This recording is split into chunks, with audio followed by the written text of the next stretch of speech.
This Way of Life is a New Zealand documentary film in which we share the daily life of Peter Carina, his wife, and their 6 children and many horses. Listen up.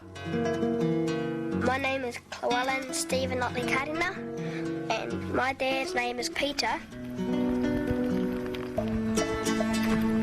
What do I do for a living? I live for a living. My mum's name is Colleen, and she's the bestest mum in the world. Many people tell me I'm crazy. I have 5 kids and 1 on the way. Do you want to look at my tooth? I just pulled it out. Did it hurt? Nah. This is my grandfather's house. It's been handed down from generation to generation, and I've had 7 generations now. Papa Will and my dad don't get on anymore. Those 2 big fellas come here, they try to drag me out the window. And my dad got him to try and kick us out. Turn it off and turn it away. He wants to destroy Peter.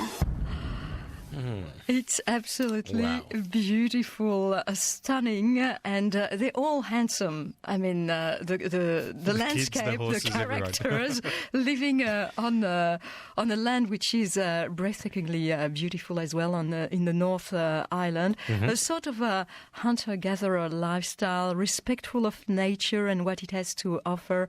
And it's a very endearing, very honest story. But as you've heard, there is a tension. Where there's good, there's always evil to balance. So let's find out Again, more. I step in there and I go, I wouldn't go as far as saying it's evil, but anyway, you go on. Well, let's find out more about this story and the values that underpin the extraordinary family life of the Carinas with writer Sumner Burstyn joining us in the loop. Welcome. Thank you so much. Now, 4 years in the making, Sumner, what made you want to tell the story of the Carina family? Well, they were actually our neighbours. We lived in the same area as them, and we used to. One of my daughters and I used to see Peter riding along the side of the road, and you know, as you've mentioned, very, very charismatic, very handsome man, and we were interested to know more about him. And so we engineered a meeting and discovered that he had this beautiful wife and these amazing children. And we decided we would make, because we're filmmakers, we thought we'd make a little film about how to break in a horse, because Peter's life obviously is based around his horsemanship and all the wild horses that he owns and breaks in. And after about a year of that, we began to just realize that it was a much bigger story than that. That, in fact, the horse breaking was a very small part of the whole story. So, Sumner, just one thing before we go on, I just want to again get a sense of this family in the community. You mentioned they were neighbours. They look magical. They look, there's a mystery about them. Do they engage much with the neighbours and people around them? Well, yes and no, they do. Absolutely they do. And they've got a very large whānau, which is family in Māori, and they interact with them a lot. But they also they're involved in a church, so they're very, that's very much the centre of their lives as well. But they're also quite maverick. You know, they like to spend time up in the mountains, and the family, their children, are really the centre of their existence. So while, yes, they do have an extended community, they are quite unique. And watching the film, Sumner, I was wondering about all this actually, because they are a very endearing family. They appear strong and united. And in the grab we heard just earlier, when Peter is asked what he's doing for a living, he answers, "I live for a living," and he does whatever he can not to compromise his integrity. But I was wondering whether his values and his style of life, his way of life, indeed, is dictated by the remoteness of the place, by the circumstances. Is he truly exceptional, or are there a few like him in your neighbourhood? Well, yes, I think there are a few like him.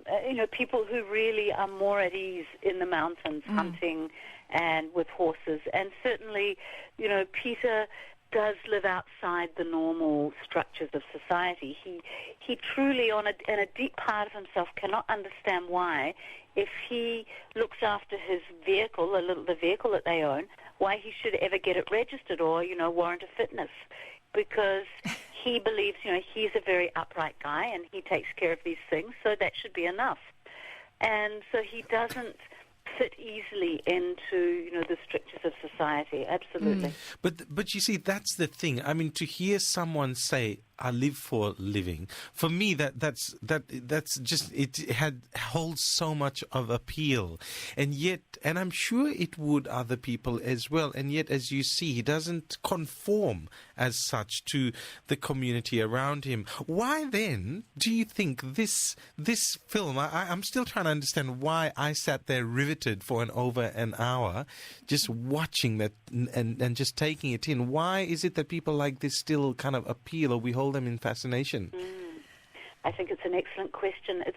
Obviously I'm very close to the film, so it's probably difficult for me to give a really clear answer, but I believe that it's because we spend a lot of time with them. The film is there's just my husband and I, Tom Burstyn, who's the director and cinematographer, and so there's a huge intimacy, and I think it's that intimacy that people really connect to, that it's not often that we really see someone telling us their heart, particularly a big, strong man like Peter. And when he sits there and he talks about his children and his wife, and he cries when he talks about his baby, and it really, that you're getting to see the heart of this man. That's right. It's really honest. It's very, very genuine, and as you say, there's this intimacy which makes you want to stay in that kitchen, or to you're watching with the kids there when he's carving the deer, and that's another fascinating aspect of the film, is to watch him, because the story is very much centered on him, really, as a horse rider and as a father, very close to his children, and to see how the children, in fact, learn from experience, from watching him do all these things. Yeah, I don't know if you remember the scene.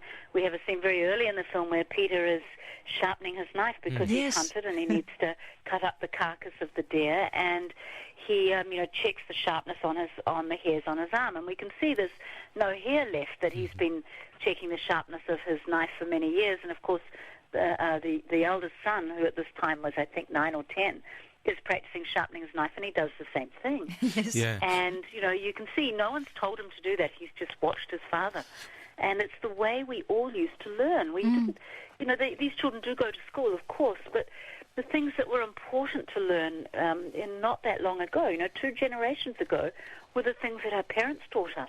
Well, Yeah, that's what they've returned to. Well, this is the thing, that there is something quite potent that comes through in the film. In fact, you've almost got 2 parallel things running there, and that is the relationship which Peter has with his father, which is pretty much deteriorated, where there's no contact. And then you've got what he's doing with his child. I used to watch my father skin goats, and I remember it was such a potent thing. I got a real strong, still carry it with me, the sense of learning, the sense of this a certain masculinity I respected in my father because he did that, And you can see where, with small touches, a father can impart to his child. Respect grows out of that. Understanding grows out of that. So it's juxtaposed, isn't it? Peter's experience with his son and this total falling out with his own father. And in that way, they kind of reinforce each other, the messages that come through. Well, I think that's very true. And Peter's... one of the things that impresses me so much about Peter is